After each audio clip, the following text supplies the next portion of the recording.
Welcome to 3 and 3. My name is Jason Weaver. Today we're going to be discussing sector outlooks, the Federal Reserve dot plot, and the return to normal.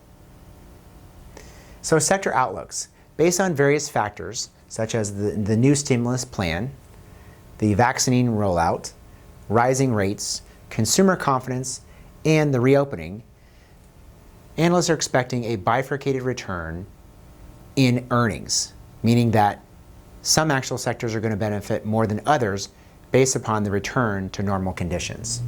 So as we look at 2021 earnings forecasts, energy, industrials, consumer discretionary, materials, and financials would benefit the most from a quicker reopening, whereas technology, healthcare, consumer services, consumer staples, real estate, and utilities will have less earnings growth. And that actually should continue into 2022. You're seeing the same sectors benefiting from a faster reopening, which would lead to higher GDP numbers, gross domestic product. Again, energy, consumer discretionary, industrials should lead the charge.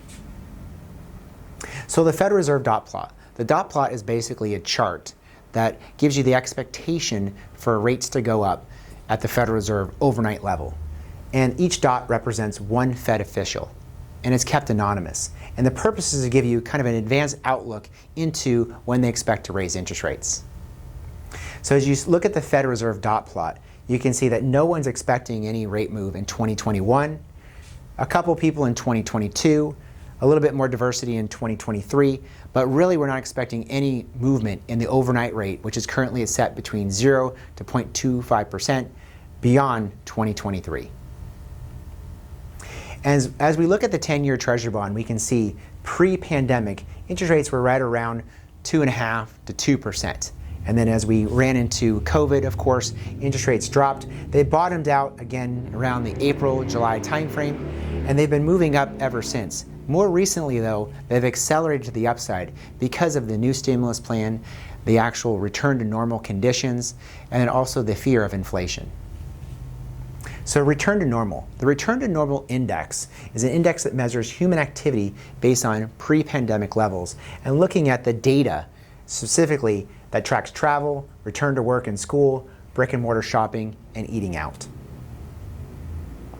So looking back again to February of 2020, you can see the dramatic drop off as people weren't flying, they weren't eating out, and we're starting to see it bump along, of course, over the summertime and the fall.